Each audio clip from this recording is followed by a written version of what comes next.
I don't know. I don't have an answer. I just don't. Now, I didn't follow the Artemis mission myself this week, and I'll tell you for several reasons. One, my assumption has been that in the 50 years since Apollo, surely they made a lot of technological advances in rocketry and guidance and in radiation protection. Because I'm going to ask you the other question, the obvious question about the Van Allen radiation belts.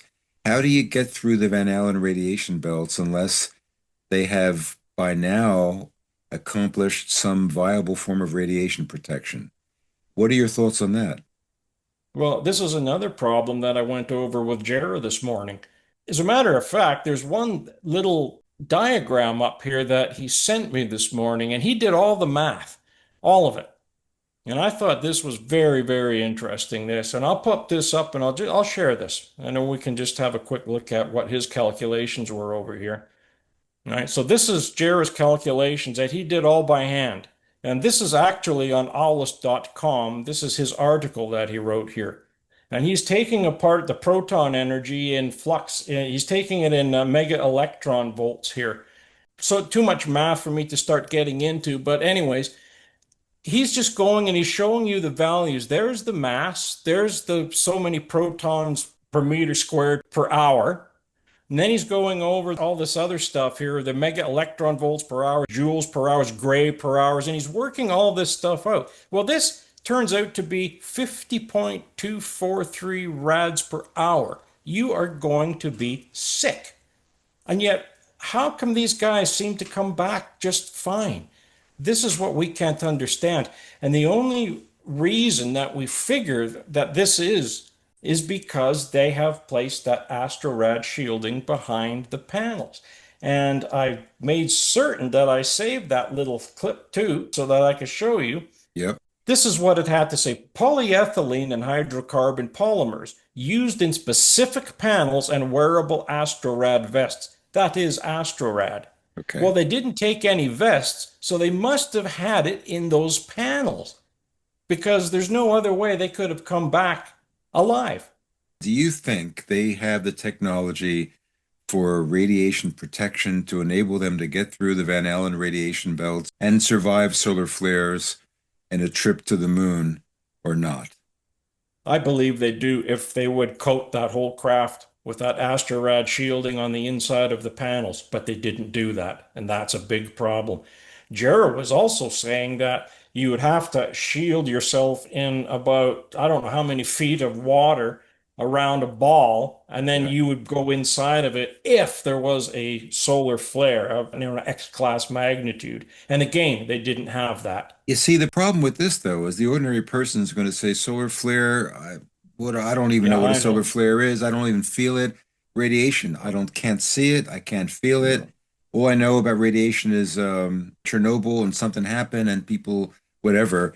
So this is why we're in this area of how do you prove or disprove something that is beyond the reach of our five senses as human beings? You trust the technology, you trust scientific advances, you trust what authorities tell you, and then you're still left with doubts. I mean, again, I didn't follow Artemis. Were there pictures of the magnificent starry sky that they must have seen as they were floating up and beyond the Earth's atmosphere? I personally, I'm a star person. I would love to look at blanket of stars. Could they have taken pictures of the stars? What's your take on that? Absolutely. Because they had the camera settings, I believe, at 52,000 or 51,000 ISO. When Reed Weissman took a picture of the Earth, he did one in dark and he did one in lightness. He picked up the stars no problem. Now, when you're talking about film, well, now you're only looking at about 168 ISO is what they used on Apollo.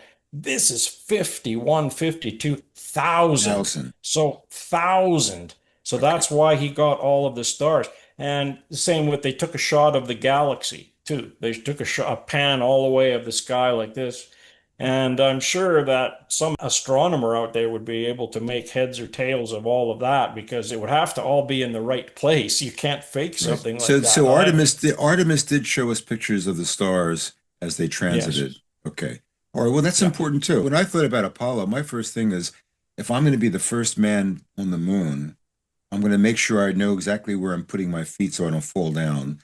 And the next thing I'm going to do is I'm going to look up and look at this magnificent, unparalleled vision of the heavens, right? And of course, in Apollo, they don't say anything. They don't wax poetic. They don't do anything. They don't point the camera anywhere.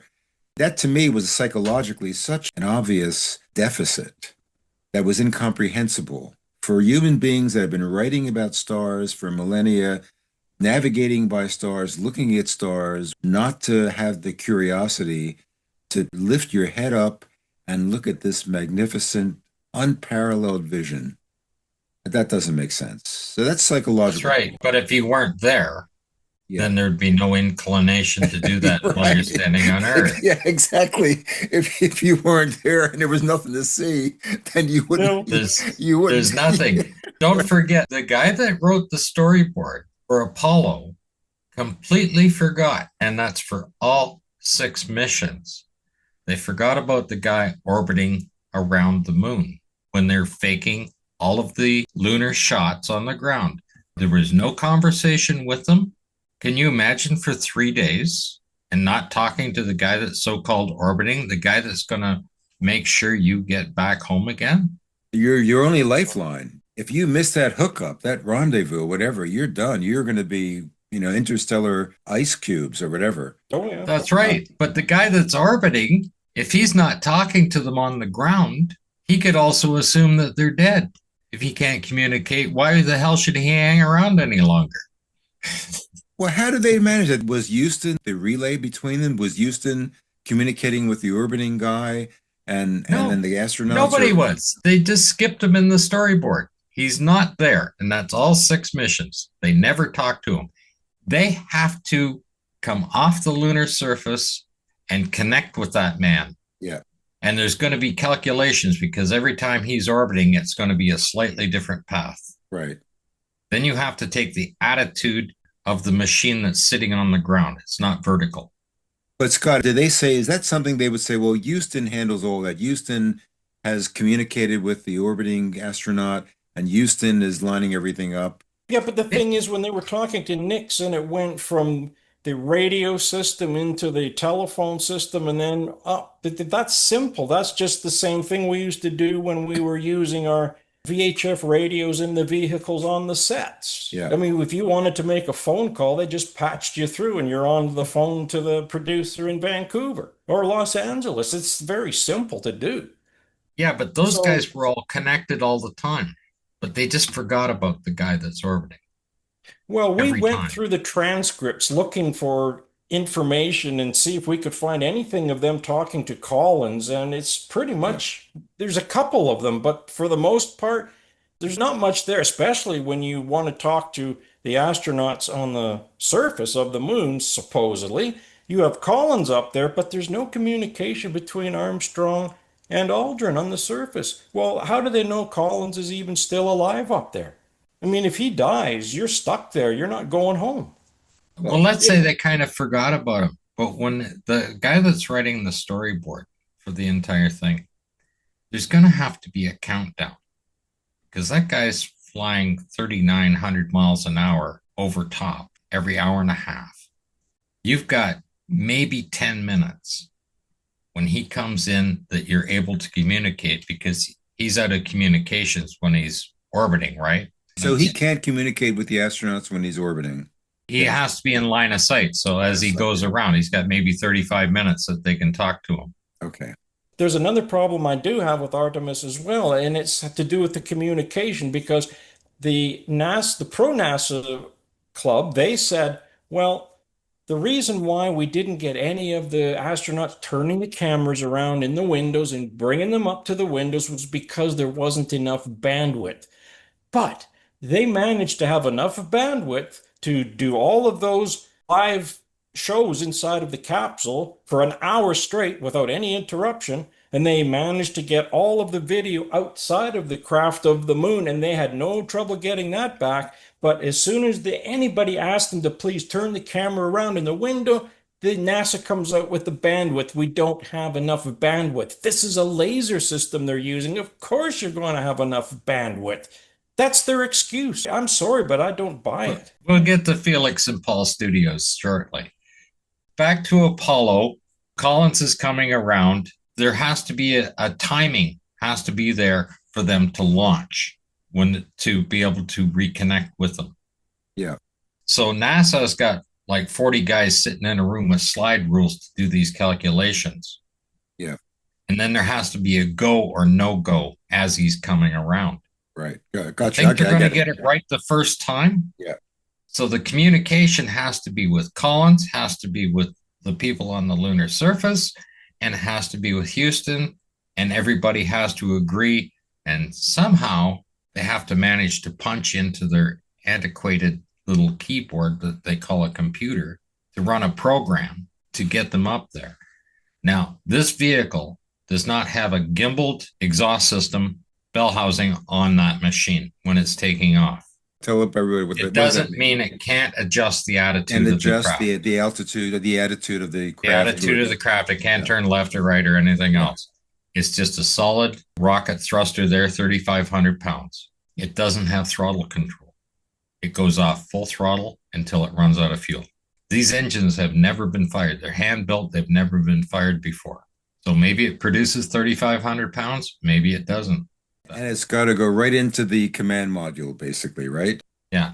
And now they do have the little retro thrusters to arc it over if they have enough power to arc it over as it's coming up to put it into orbit with the other craft.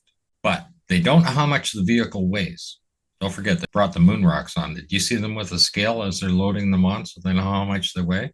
Because they have to know all of that. They have to know the exact amount of thrust. Yeah.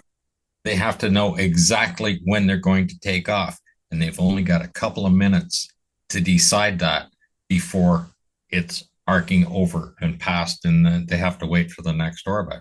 There's going to be a lot of communications. It's going to be in the transcripts between Houston and the astronauts. Right. Let me interrupt you for a second. So what if it's just a matter of we got to get this thing lifted off and into lunar orbit? After that, it's easy. Is that a possibility? You just get into lunar orbit and it's just a matter of lining it up with the other thing. When you're going 6,000 miles an hour, Hey, well, don't forget they had radar, so that's going to help you too. that's going to help you. But when you're doing 2 to 3 times the speed of a bullet, you want to be a little more accurate. You have to come into the exact height of the orbit. You can't be 100 feet below or 100 feet above. Yeah, Well, you are shooting a right? gun, basically, aren't you? Because you're Yeah. shooting a gun. There's the craft up there. It's whizzing around at 6,000 miles an hour, and you have to fire that bullet, and you have to fire way ahead of it so that it contacts So the it just gets craft. in right at the right spot, the right kind of thing. I'm not a scientist, I'm not an engineer, I'm not an aeronautics person, but it sounds like, boy, you got to be really lucky to get that right with all those variables. Right, I mean, because it sounds really. once it's up there, it literally can't maneuver. Only one craft has the ability to do that. That's the orbiter. Right. But when you look at the images of it, you see the LEM doing all the maneuvers for docking. Oh, really? Yes, it's the other way Oh, around. that's interesting. That's an obvious anomaly then. The guy that wrote the script just got it wrong. And then while they're doing all this docking, were they communicating with Collins, with Neil Armstrong, Buzz Aldrin? Once they got right Yes. up there, yeah. Okay. But nothing before the launch. The biggest part of the launch was that's Apollo 15 that they put off we go into the wild blue yonder, Yeah. put the tape on. Yeah.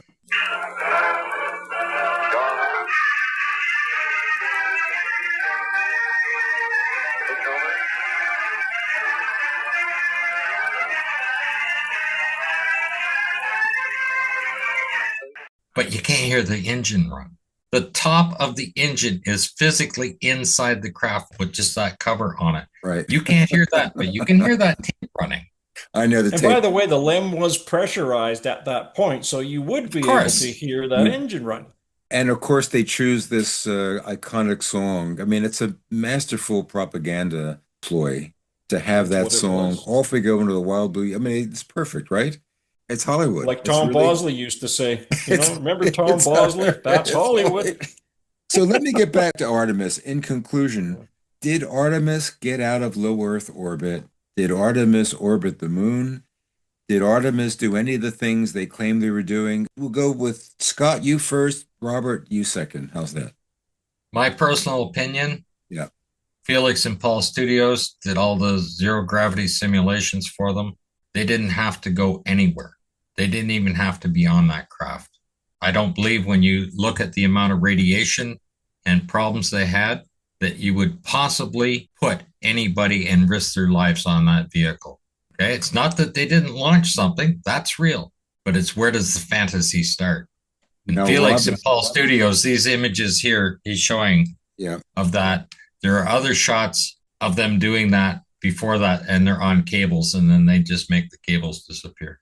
What they're doing is they're using a rotoscope technique. They have two cameras that they're using here. Now, here she comes. Yeah, Now, as she goes, the other camera, she's out of view now, right? The other right. camera's not picking her up. So now they're going to do it again, and now they're going to rotoscope her from camera two. There's the rotoscope plate from camera two. Now they're going to put them together. All the wires are gone now. They've removed them all. Now they're color correcting it and But put the who alignment, and there you go. who are these people doing this? Felix and Paul Studios have been working with NASA. They're a Canadian company out of Quebec.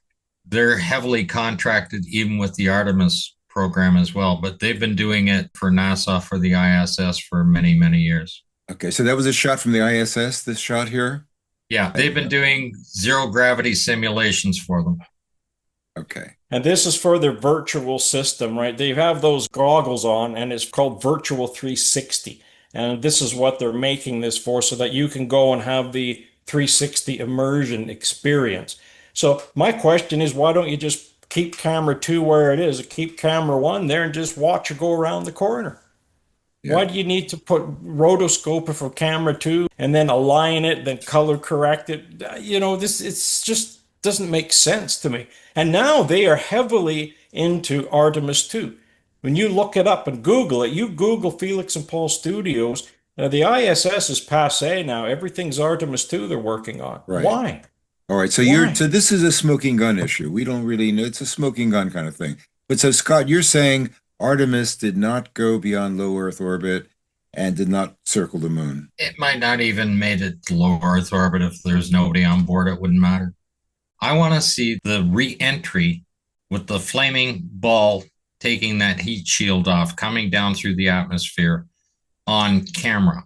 And if they claim they can't do that, because they have to know where it's re-entering to know where it's going to land.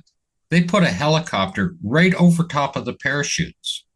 Well, guess where that helicopter came from? A very slow moving vehicle. If you take a look at the shots, the main craft is sitting maybe 1,500 feet from where they landed. GPS. That's all fine and dandy. They can do that. But they had that in position. I mean, if it only skips a little bit on the atmosphere coming in, just 1 degree off angle, it's going to be 100 miles off. You can't put a ship in position. It only does 30 miles an hour, but it's right there. All right. So Robert, what do you think about Artemis? Did Artemis get past low Earth orbit? Did it get to the moon or not? Well, this is what I'm looking at right now. I would say when I first started looking at it, I would say yes. But now that I'm re-examining things because there's more video coming out now, slowly but surely, I would say that they've definitely made it to low Earth orbit at least, or high Earth orbit underneath the Van Allen belts because they're floating away in there. You cannot do that anywhere in a vomit comet. You can't do that anywhere. You're going to have everything floating, and you cannot use AI. You can't use that excuse because AI makes mistakes, even if you have their system. Right. Pieces will vanish on the bodies, or little trinkets will turn into different objects. You get morphing here and there. So, no, I don't believe that. I believe that if they did make it further than that, then I would go with what Google said, and they would have to have had the Astrorad shielding in those panels behind, or else there's no way that they could have survived that X-class solar flare. Mind you, they could have, but they would have been sick. That you would have seen that on them. They would have been their Yeah. stomach, yeah, you would have seen that for sure. Okay. And the pictures that we're getting That's all we're getting is pictures. We're not getting video of anything out the windows. And when we do get them now, there's cuts in them. There's a splice here, there's a fade there. Why aren't they Okay. just putting them up to the window? So right now, I'd have to say I'm undecided. I don't know yet. I'd have to examine all the evidence first. And it's too early for that. It took 35 years before we received any film and pictures from the Apollo missions. So let's just hope it doesn't take 30, 35 years for them to release all of what they have. Well, then the last question I'd ask you both is, and you've partially answered this already, Scott, which is, again, we're stuck with these are extraordinary claims in areas we can't see ourselves. We have to rely on whatever they give us, etc. What would constitute incontrovertible evidence for their claims? One other thing I would like to mention along that line, there are people with backyard telescopes that have tracked the Artemis 2 capsule end of the CSM. You could tell it's the capsule end of the CSM up to a point. Yeah. Okay. But once it gets past that, it just looks like a meteorite streaking through the sky, and that's all you see. So, no, you can't use that as evidence. I would say the video of the telescopes, the private ones that people have in their backyards, I would say yes, you could see that it's the craft and you can see the little solar panels sticking out of it. But once it gets further than that, no. So there was a craft up there that definitely was in the shape of the Artemis 2 capsule. Now, Okay. again, like Scott says, whether there were people on there or not, whether there were astronauts on there or not, who knows? What would you want to see that would provide you with fairly reasonable surety that they've done what they claim to do? You had a wish list. You say, okay, you orbited the moon, we went through the Van Allen belts, we did all this. What would you, so you would say to them, well, show me X, Y, and Z. What would you say? Well, they had, I believe, up to 9 windows, and there was a video capable camera in each window. I would have liked them to turn at least 2 cameras around this way in the windows and leave them there. Don't move them. Okay. And then what I would like to see is another 2 cameras of the astronauts floating around uninterrupted in the capsule. And then I would like to see at least one other camera being handheld by one of the astronauts, moving it around to each window and then going right up to the window and showing us. And then, of course, I'd like to see the camera outside taking a uninterrupted video of them as they're going around the moon and then coming back again. And Okay. to me, that would be enough to satisfy me, provided that I found out that there was astrorad shielding inside of the walls. Okay. Scott, Yeah. what about you? Well, the biggest thing is if there's actually going to be an advancement in this technology and people are able to travel in space through all of the deadly consequences that are out there, then there has to be materials to protect Yeah. the astronaut. If you're going to spend any time in space, you're going to need a craft that can handle Earth's atmosphere like 14.7 psi inside the craft. So it's going to have to be a lot heavier. These materials that they're using for radiation protection Yeah. will be available on the commercial market for nuclear power plants, anything else. Because if NASA is developing a particular material, it should be available commercially on the market. Okay. You know, they have this special film. Why the hell Kodak developed it for them? Why wouldn't they have it on the commercial market? You don't have to worry about going through the airport. You can set it up on the dash in your car and it can be 150 degrees on your dash and it's not going to hurt your film, right? Where the hell did that go? Because it's no different. So the radiation protection, right? Then insulation. The amount of insulation they had around their fuel cells and stuff like that, it was like 1 inch thick. And they claimed that anything in there wouldn't change less than 1 degree, doesn't matter what it is outside, over a 10-year period. Why That's don't we have interesting. that insulation in our houses? So you doubt that they have this radiation protection technology and insulation technology. You're doubting that. Completely. They make these claims. Why isn't it available on the market? They had the most fantastic bloody computers on the planet that they claimed in 1969. How can a couple of guys that are hiring a kite in a garage build an Apple computer that just beats them all to hell? And if these guys were that bright, why weren't they working for NASA? Do you see a NASA branded computer anywhere? No. Interesting. No. Okay, okay. Let me ask you another question about the radiation.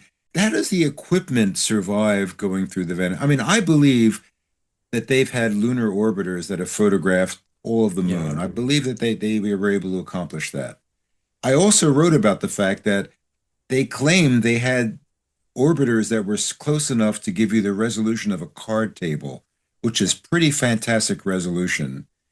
And I've always asked the question, well, if we can get to the resolution of a card table, 3 feet by 3 feet, whatever a card table is, why don't we have beautiful pictures of the landing sites and all the gear if we already had that technology back then? I don't believe the orbiters were there in the 60s. Possibly today, mapping the lunar surface, but not in the 60s. Well, I'll tell you something, Scott. Let's take a look at the difference. One fella in the comment section, he was mentioning, he says, well, Chandrayaan 2 took images of the Apollo landing sites. And Scott says, okay, well, let's have a look at that. And he says, where are the tracks? So here's Chandrayaan 2. This is Apollo 11. Yeah. Where are all the tracks?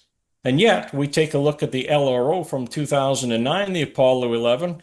How come there are tracks here?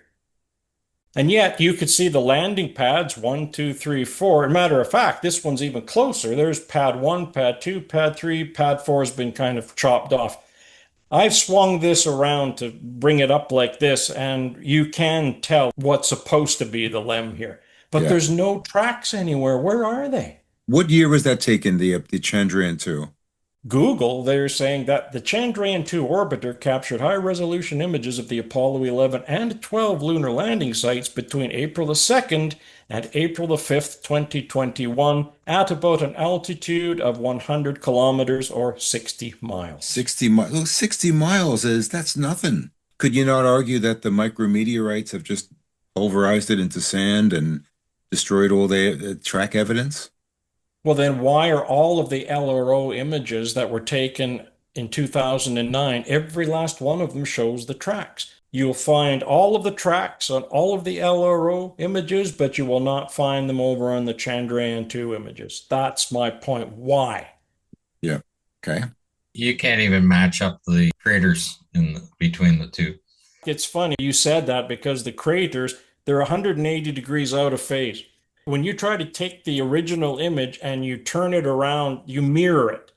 You Yeah. still can't get the craters on this side. Yeah. No matter what you do, you can't get them to match. You can see cars from a Google Earth satellite 400 miles above the Earth. Shouldn't you be able to see a really great image of these artifacts from orbiters that are going at 60 miles above the lunar surface? I mean, really beautiful, crisp color images. I don't know. I mean, I'm just as a layman. Those 60 miles that's nothing. No, I mean, because look my, at the other ones. Those satellites are 420 kilometers up there, and we can read license plates. Well, exactly. that's because they're sending pictures that are 480p. That's about it. That's high resolution, but they upload them at 480p or little thumbnails or whatever. You try and get a large file from them, and it's just impossible. I have equated many times over that cartoons have specific physics in them. Certain things happen in a cartoon for physics, and whoever created the physics for a cartoon, it carries on even today, these cartoons, right? Like you take off, your legs are spinning first before you move, and you run off a cliff, you don't fall until you look down and notice that you're not there. You're talking about the Uh, Roadrunner, basically. we're Cartoons like the talking road. about, Yeah. yeah, all Yeah. of the all of the Famous. basic cartoons. Yeah. You hit something, your eyeballs go straight out. All of Like those this. type of cartoons. Okay. Well, NASA has its own physics for space. And when you start off, even with Gemini, the rocket is just going up and they go, oh, we reached the Kármán line and the guy's floating and they're still under acceleration. Well, being within or outside of the atmosphere has nothing to do with gravity. But for NASA, that doesn't matter.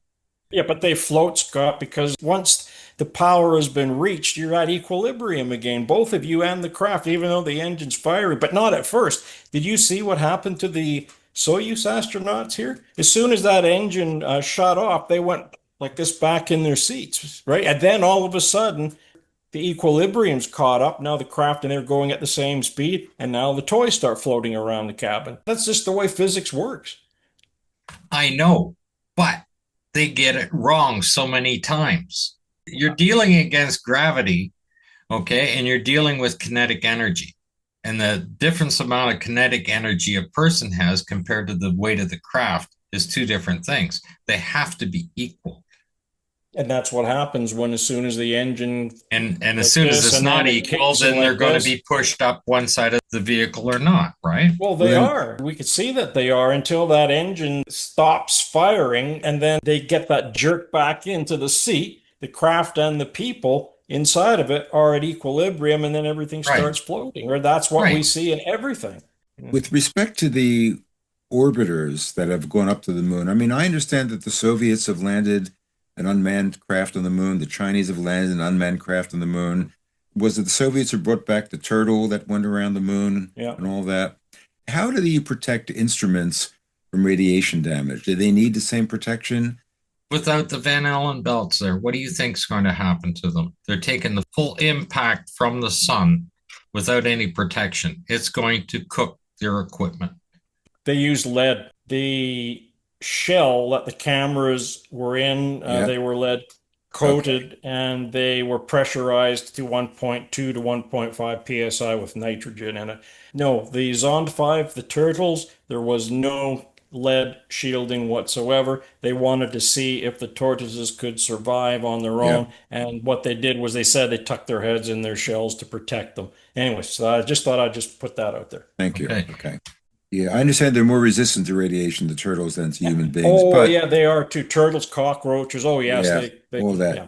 But I guess the basic question is they were able to get instruments to go through the Van Allen belts to circle the moon. They were able to get craft to do that without people. I believe that. Again, I don't have proof except from the things that I've read. They Do still have this. a lot of craft that crash onto the lunar surface. I believe what's happening with these ones, because like there's no problem with navigation, communicate autonomous machines Yeah.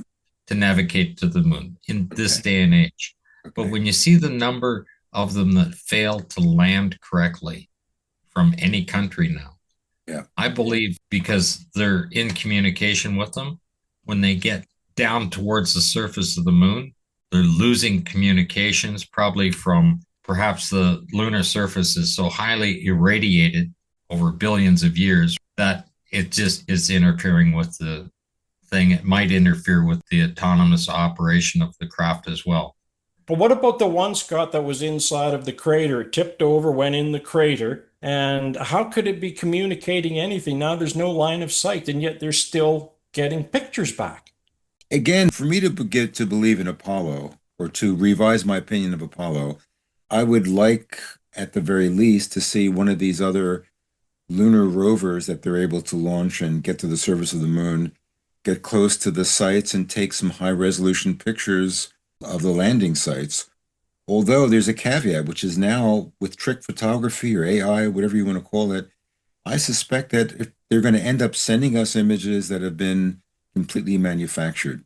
Everything that we see goes through a computer first, so it can be manipulated. That's a good thing to keep in mind as well. So we're back to this fundamental question: how do we trust these extraordinary claims and extraordinary environments to be real or not real? I mean, Robert, you've given us some of your wishes, your wish list for the next mission, which sounds quite reasonable.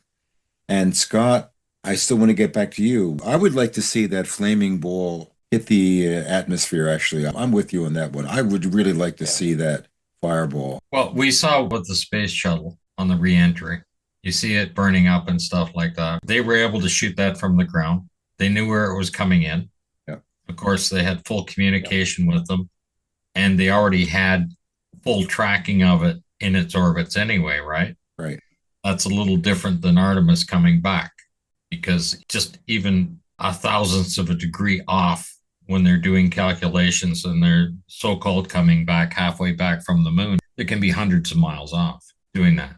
But if they claim that they can track it that well, then they should be able to film it. Yeah. All right. Let me wrap up our discussion today by saying I think this was a great discussion. I've got many questions. I think we all have questions about these claims. The nature of evidence is very important. Proof is very important. We should be inspired to continue to question things.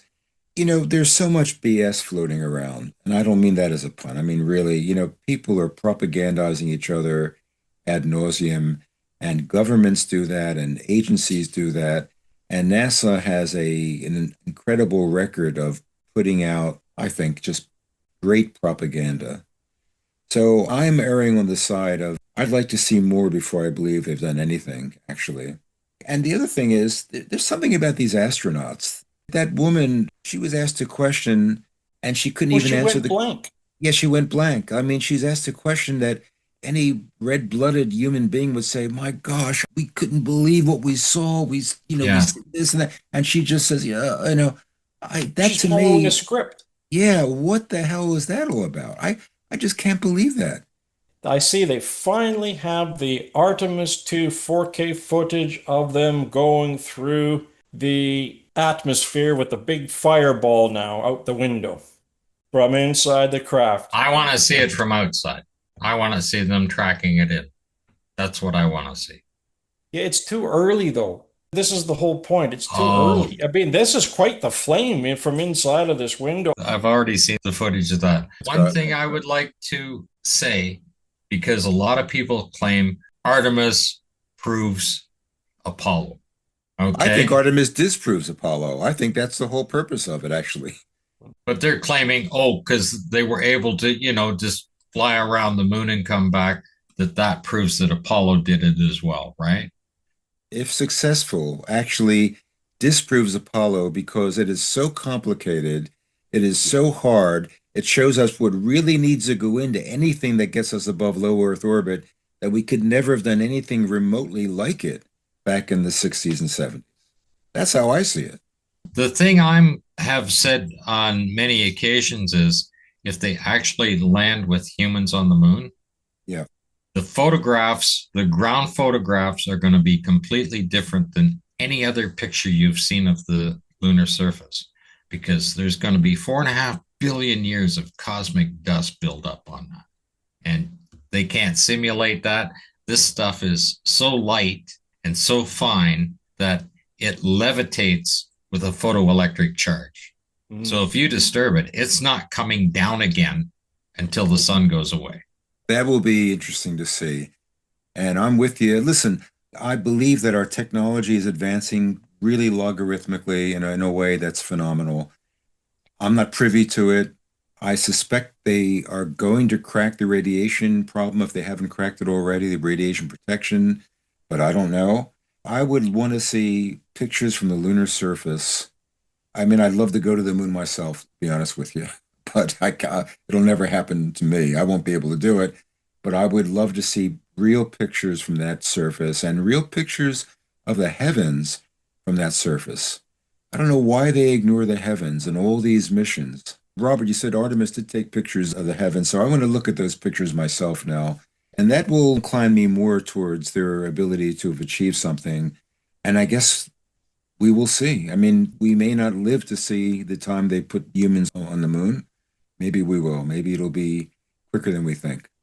I don't think I can live another couple of 100 years waiting for No. it. Well, listen, Methuselah had no problem getting to 934, I think, right? So, That's right. you know, Yeah. Yeah. but listen, what I'd like to do, we Yeah. should plan to come back in 6 months and have another discussion after you've Yeah. looked at more of the evidence. And I'm sure in between there are going to be more things coming out about Artemis, and it'll be interesting to see. But I have a little bit of a gripe. The quality of these so-called astronauts that they've picked to go on these missions, honestly, if they're actors, if they're real astronauts, they got to up their game. These are the most unlikely heroes and heroines I can imagine. They're silly much of the time. It's very disheartening to me. From the little I've seen, I haven't watched the whole thing, but from the little I've seen, they strike me as being Lilliputians who are being sent on one of the most majestic missions you can imagine. They copied the ISS, the Yeah, antics of the ISS always they nonstop. always made me cringe. Who would Yeah, do this? This is not dignified, not funny, it's not entertaining. yeah, Just be serious and take the mission properly and do what you're supposed to do. Anyway, that's my own personal bias, but I've enjoyed this tremendously. I follow your yeah, channels, keep up your great work, and I enjoy the fact that we've had a free-flowing discussion where we're able to disagree with each other at times, question each yeah. other. This is the way it should be, and I love it. So, thank you so much. Absolutely. It was a pleasure to be here. With heartfelt thanks, it's been a great discussion. I look forward to more in the future and to more of your exceptional work.